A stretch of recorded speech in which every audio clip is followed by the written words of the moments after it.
అప్పుల డబ్బులతో తింటే చాలా రుచిగా ఉంటది మేడం. నా డబ్బులతో తింటేనే గుచ్చుకుంటా ఉంది. మేడం ఏమో లాస్ట్ జన్మలో తీసుకునింది ఇప్పుడు నేను రిటర్న్ ఇవ్వట్లేదు. అంతే గదా! నా పిల్లలు కడతారు. వాళ్ళు కట్టకపోతే ఐపీ పెట్టేస్తారు. సరే ఏం రుణం జేయాలి? ఒక్కసారి తీసుకున్నారంటే, మీరు నిద్రపోయే ఒక్క క్షణం కూడా మనశ్శాంతి ఉండదు మీకు. నాకు అవునా కాదా? ప్రశాంతంగా నిద్రొస్తది. కాలు మీద కాలేసుకొని నిద్రపోతా. బ్యాంక్ దగ్గరికెళ్తే ఇంత పొడుగు లిస్ట్ ఇస్తాడు డాక్యుమెంటేషన్ అంతా.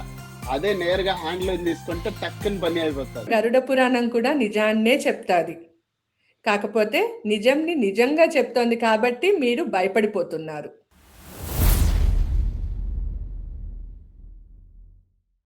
అందరికీ ఓం నమః శివాయ అండి. ఇంకొక హాట్ టాపిక్. ఏంటంటే కరెంట్ జనరేషన్‌లో ప్రతిసారి మనము అప్పులు తీసుకుంటున్నాము. లోన్ తీసుకోవాలి. నార్మల్ ఇంటికి లోన్ తీసుకోవాలి. ఎడ్యుకేషన్ లోన్ తీసుకోవాలి. మళ్ళీ హ్యాండ్ లోన్‌లు గూడా తీసుకుంటుంటాము. ఇది తీసుకోవడం కరెక్టా? అప్పులు తీసుకోవడం కరెక్టా? తీసుకుంటే రిటర్న్ ఇవ్వకపోతే ఏం జరుగుతది? రూపాయి తీసుకున్నా రిటర్న్ ఇవ్వకపోతే ఏం జరుగుతది? అది మాట్లాడుకుందాము. గరుడ పురాణంలో ఏమేమి రాసారు దీని గురించి అని కూడా తెలుసుకుందాం. మరి నాతో పాటు ఎంతమంది ఉన్నారు? ఇలా అప్పులు తీసుకొని రిటర్న్ ఇవ్వకుండా ఎగరగొట్టేద్దామనే వాళ్ళు, లేదా ఎప్పుడో ఒకరోజు ఇద్దామని వెయిట్ చేస్తుండే వాళ్ళు, తీసుకొని రిటర్న్ ఇవ్వకుండా కష్టపడతా ఉండేవాళ్ళు ఉంటే దయచేసి కామెంట్ చేయండి. మర్చిపోకుండా వీడియోని లైక్ చేయండి. మీరు లైక్ చేయకపోతే వేరే వాళ్ళకి తెలీదు ఈ వీడియో గురించి. మీ లైక్‌తో చాలా మందికి రీచ్ అవ్వాలి. చాలా మంది చాలా నేర్చుకోవాలి. మరి మేడం గారిని అడిగేద్దామా? ఎలా అని? ఇన్వైట్ చేద్దాం మేడంని. ఓం నమః శివాయ మేడం. నమస్తే అండి. ఓం శ్రీ గురుభ్యో నమః. ఓం శ్రీ మాత్రే నమః. అసలు ఈ ప్రశ్న కలియుగంలో చాలా సరి అయినది. అందరూ డబ్బులు తీసుకుంటున్నారు, అప్పులు తీసుకుంటున్నారు. కానీ ఆ అప్పుని రిటర్న్ ఇవ్వాలి అంటే మాత్రం చాలా కష్టపడుతున్నారు. దాని ద్వారా ఈ ఒక్క జన్మ సరిపోదండి. జన్మ జన్మలు ఎత్తుతూనే ఉండాలి. ఇందాక సార్ గారు అన్నారు కదా! ఒక్క రూపాయి తీసుకుంటే మళ్ళీ దాన్ని మనం తిరిగి ఇవ్వకపోతే అది కూడా కర్మకి హేతువా అంటే ఖచ్చితంగా అది ఆ రూపాయిని మీరు తిరిగి మళ్ళీ వాళ్ళకి ఇచ్చే వరకు జన్మలు ఎత్తుతూనే ఉండాలి. దీనికి ఎండింగ్ అన్నది అయితే లేదండి. ఖచ్చితంగా మనము రుణాన్ని ఇచ్చేసేయాలి. రుణం మేడం, పెట్టుకోకూడదు. మేడం ఏమో లాస్ట్ జన్మలో తీసుకునింది ఇప్పుడు నేను రిటర్న్ ఇవ్వట్లేదు. అంతే గదా! లాస్ట్ జన్మలో మీకు గుర్తు లేదు. ఈ జన్మలో మీరు తీసుకున్నారంటే మీరు రిటర్న్ ఇచ్చేసేయాలి. లేదు. ఆ జన్మది గూడా ఉండొచ్చు గదా! ఇదే ఆ నెక్స్ట్ జన్మనేమో. ఇప్పుడు నేను ఒక 1,00,000 మీరు తీసుకున్నా ఇవ్వాల్సిన పనిలేదు. అప్పుడు ఇచ్చినాను కాదు. గదా! తప్పండి. అది చాలా తప్పు. వాళ్ళై వాళ్ళు వచ్చి మీకు రూ. 1,00,000 ఇచ్చి తీసుకో నాన్న అంటే, అప్పుడు లాస్ట్ జన్మ రుణాన్ని ఈ జన్మ తీర్చుకుంటోంది అని అనుకోవచ్చు. మీరు పోయి దేహి అని నాకు కష్టంగా ఉంది. నాకు రూ. 1,00,000 ఇవ్వు స్వామి అని మీరు అడిగారంటే, ఇక్కడ మీరు రుణ పడుతున్నారు. ఎవ్వరున్నారు మేడం ఈ జనరేషన్‌లో వాళ్ళకి వాళ్ళొచ్చి 1,00,000 తీసుకో నాన్న అని జెప్పడానికే. అలాంటప్పుడు మనం ఒక రూపాయి కూడా ఇతడి వాళ్ళ దగ్గర ఆశించకూడదు. నేను తీసుకుంటా. నాకు వీలైనప్పుడు ఇస్తా రిటర్న్. అది వీలైనప్పుడు కూడా చూసుకుందాం. ఎలా చూసుకుంటారు? దీనివల్ల మీరు కష్టాలు పడడం లేదా? నా పిల్లలు తీసుకుంటారు. కడతారు. నా పిల్లలు కడతారు. మీరు చేసిన వాళ్ళు కూడా తప్పులు ఐపీ పెట్టేస్తారు. పిల్లలకెందుకండి బాధ్యతలు? వాళ్ళు కట్టకపోతే ఐపీ పెట్టేస్తాము. ఇంక అంతకు మించిన దరిద్రం ఇంకోటుండదండి. సరే ఏం రుణం చేయాలి? ఒక్కసారి తీసుకున్నారంటే, మీరు నిద్రపోయే ఒక్క క్షణం కూడా మనశ్శాంతి ఉండదు మీకు. నాకు అవునా కాదా? ప్రశాంతంగా నిద్రొస్తది. కాలు మీద కాలేసుకొని నిద్రపోతా. అప్పు పుట్టినప్పుడే పాపం మొదలవుతుందండి. కాలు మీద కాలేసుకొని మీరు ఎంత నిద్రపోయినా మీకంటూ ఒక మనస్సాక్షి ఉంటాది కదా! ఆ మనస్సాక్షి ఎప్పుడూ నేను తప్పు చేశాను, తప్పు చేశాను, తప్పు చేశాను అని గుచ్చుతూ ఉంటుంది. మీరు ఎంత నవ్వు అలా చూపిచ్చినా, ఎంత చక్కెరగా, బెల్లంగా నవ్వు చూపిచ్చినా, లోపలన్నది ఒకటి మిమ్మల్ని తరుముతూనే ఉంటుంది. అదే లేదు. మీ నా నా మనస్సాక్షి. నా మనసు చాలా గట్టిగా ఉంటది మేడం. నాకలాంటిది లేవు. మనసు ఎంత గట్టిగా ఉన్నా మీరు బయట పడడం లేదు గానీ, లోపల తంతూనే ఉంటదది. అప్పుల డబ్బులతో తింటే చాలా రుచిగా ఉంటది మేడం. నా డబ్బులతో తింటేనే గుచ్చుకుంటా ఉంది. అప్పులు డబ్బులతో తింటే రుచిగా ఉన్నదానికన్నా అడుక్కొని తినడం ఇంకా రుచిగా ఉంటుంది. హ్మ్. సరే. ఇప్పుడు ఓకే. చీటింగ్ కేస్ పక్కన పెడదాం. హ్మ్. జెన్యూన్‌గా తీసుకునేటప్పుడు ఇప్పుడు పిల్లల చదువుకి గాని, ఒక ఇల్లు కట్టడానికి గాని, అలా తీసుకునేటప్పుడు కరెక్టే. తీసుకోవచ్చు. తీసుకున్నది మీరు చెప్పిన సమయానికి రిటర్న్ ఇవ్వాలి. అప్పుడే నమ్మకం ఉంటుంది. అదే ఇంకొక విషయం కూడా ఉంది. వడ్డీకి తీసుకోకండి. ఎవరు వడ్డీకి డబ్బులు ఇవ్వకండి. ఇచ్చేది న్యాయంగా రూ. 100 ఇచ్చారంటే రూ. 100 తీసుకోండి. ఎందుకంటే ఆ రూ. 100 మాత్రమే ఎవరివ్వట్ల. మీది. అదే అండి. అదే ఇవ్వరు కాబట్టే తెలుసుకోండి అని చెప్తున్నాను. ఏ ఆ బ్యాంక్ వాడు రూ. ఇవ్వడు 100 మేడం. మీది. బ్యాంకులు బతుకుతా ఉండేది దాని పైనే. వడ్డీ నేను పైనే. చెప్తున్నది మనుషుల గురించి. ఓకే. మనుషులు గూడా మీరు నాకు బ్యాంకే రూ. గదా 100 మేడం! ఇచ్చారనుకోండి, రూ. 1 వడ్డీ వేసి ఇవ్వమని అంటారు. ఆ 100కి రూ. 1 యాడ్ చేసి రూ. 101 ఇచ్చాను. కానీ మీ డబ్బులు అక్కడ రూ. 100 కదా! రూ. 1 ఎక్స్‌ట్రా కదా! ఆ రూపాయికి మీరు నాకు రుణపడిపోయినట్టే కదా! ఓకే.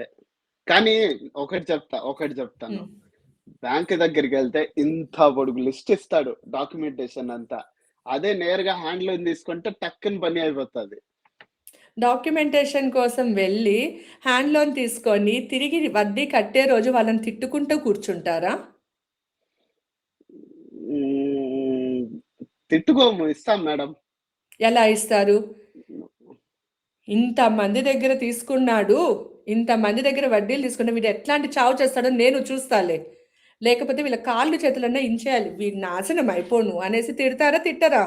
ఈరోజు నా దగ్గర లేదు. అయినా నన్ను తిడుతున్నాడు వీడు అనేసి తిడతారా? తిట్టరా? రాముడు మంచి బాలుడు. నేను తిట్టను మేడం. మీ గురించి నేను చెప్పట్లేదు. సమాజం గురించి చెప్తున్నాను. లేదు. వాళ్ళు కూడా ఎవరు తిట్టట్లేదు. ఎవరన్నా తిట్టుకుంటున్నారా? ఒకసారి కామెంట్‌లో చెప్పండి వడ్డీ చూద్దాము. ఇచ్చే రోజు ఎంతమంది బాధపడుతున్నారు? ఎంతమంది కడుపు కోతతో ఇస్తున్నారో కూడా కమెంట్ చేయండి. అలాగే వీడియోని లైక్ చేయండి. ఓకే. రైట్. ఇప్పుడు సొల్యూషన్ చెప్పండి మేడం. నేను వడ్డీ జెన్యూన్‌గా తీసుకున్నా. కానీ నాకు జాబ్ వచ్చేస్తది అనుకున్నాను. కానీ రాలేదు టైంకి. రిటర్న్ ఇవ్వలేకపోతున్నాను. కానీ నాకు రిటర్న్ ఇవ్వాలని మనస్ఫూర్తిగా ఉంది. ఏమేం హ్మ్. స్టెప్స్ నేను ఫాలో అవ్వాలి? అమ్మవారిని ఎలా అడగాలి నేను? ఎలా కరెక్ట్. ఏం చేయడము? అది కరెక్ట్‌గా చెప్పండి మేడం. ఇది చాలా కరెక్ట్‌గా అడిగారండి. ఇప్పటివరకు మాట్లాడింది ఒక ఎత్తు అయితే, ఇప్పుడే కరెక్ట్‌గా అడిగారు. అప్పు తీసుకోవడం తప్పు కాదు. తిరిగి ఇవ్వాలనే ఉద్దేశం లేకుండా తీసుకోవడం, కాలాన్ని దాటించడం, అబద్ధాలు చెప్పడం, నమ్మకంగా ద్రోహాన్ని చేయడం, ఇలా చేయడం వల్ల కర్మలన్నవి చోటు చేసుకుంటది. కానీ తీసుకున్న అప్పుని స్పష్టంగా మీరు తీసుకున్నది తీసుకున్నట్లు చెప్పిన సమయంలో ఇచ్చేశారనుకోండి, కర్మ అన్నది ఎక్కువగా మిమ్మల్ని అంటదు. దానికోసమే శ్రీంబ్రెజి చేయండి.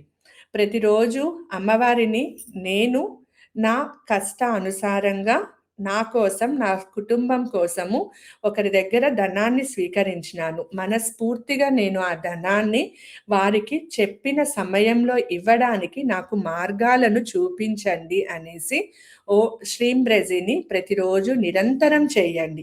మీరు ఎంత ఎక్కువ చేస్తే మీకు అన్ని మార్గాలు కనిపించి మీరు ఇవ్వవలసిన వారికి ధనాన్ని ఇచ్చేస్తారు. అలానే ఓం రుణముక్తేశ్వరాయ నమః ఈ మంత్రాన్ని కూడా జపించుకోండి. రుణాన్ని మీ నుంచి విముక్తి చేయమని మీరు ఆ పరమశివునికి వేడుకుంటూ ఉన్నారు. కాబట్టి రుణము విముక్తవుతాది. అలాగే మీరు ఇవ్వవలసిన వారికి ధనం కూడా క్షేమంగా ఇచ్చేస్తారు. చేస్తారా? లేకపోతే దీనికి కూడా మాకు సమయం లేదు. మేము తీసుకుంటాము. మాకు కావాల్సినప్పుడు ఇస్తాము. చేయడానికి శ్రీంబ్రెజి అని ఒక్క సెకండ్ పలకడానికి కూడా మాకు టైం లేదు. మేము చాలా బిజీ అంటారా? ఇక్కడ ఉండేది కరెక్ట్‌గా గెస్ చేసి చెప్పారు మేడం. అసలు మామూలు టాలెంట్ గాదు. ఎందుకంటే చేస్తాం. అలానే చేస్తాం. మాట్లాడుతుంటారు. చేస్తాం మేడం. చేస్తాము. చేస్తారా? చేస్తాము. చేస్తాము. సో, అప్పు చేసి పంచభక్ష పరమాణాలు తినడానికన్నా అప్పు లేకుండా గంజి తాగడం చాలా శ్రేష్టం. మంచి డైలాగ్ చెప్పారు మేడం. అలాగే. మీకు అన్ని డైలాగులే అనిపిస్తదండి నిజం చెప్తే కూడా. అదే గరుడ పురాణం కూడా నిజాన్నే చెప్తాది. కాకపోతే నిజంని నిజంగా చెప్తోంది కాబట్టి మీరు భయపడిపోతున్నారు. సరే మేడం. ఖచ్చితంగా ఫాలో అవుతాం చెప్పిన స్టెప్స్. అలాగే చేద్దాం. అంతే గదండీ! ఎంతమంది ఉన్నారు ఫాలో అయ్యేవాళ్ళు? కామెంట్ జేయండి చూద్దాము. ఫాలో అవుదాం. ఓకే. అప్పులు లేకుండా ఫినాన్షియల్ ఫ్రీడమ్‌తో బతికి చూపిద్దాం. మీకు కావలసినది మీరు చేసే కష్టంతోనే అమ్మవారు మీకు ఎంత కావాలో అంత మీ కుటుంబాన్ని చూసుకునే అంత ఇస్తుంది. ఇంకా మీరు అప్పు చేస్తున్నారు అంటే మితిమీరిన ఆలోచనల వల్ల మీరు అప్పు చేస్తున్నారు. ఆ ఎక్స్‌పెక్టేషన్స్‌ని, ఆ ఆలోచనలని పోగొట్టుకున్నారంటే ఉన్నదాంతో సంతృప్తిగా ఉండొచ్చు అనుకుంటే మీకు కావలసినంత ఇస్తుంది ఆ అమ్మవారు. దీనితో పాటు ఇస్తోంది కదా అనేసి మళ్ళీ మీరు వేరే వాళ్ళకి డబ్బులు రుణంగా ఇవ్వకండి. దానం చేయండి.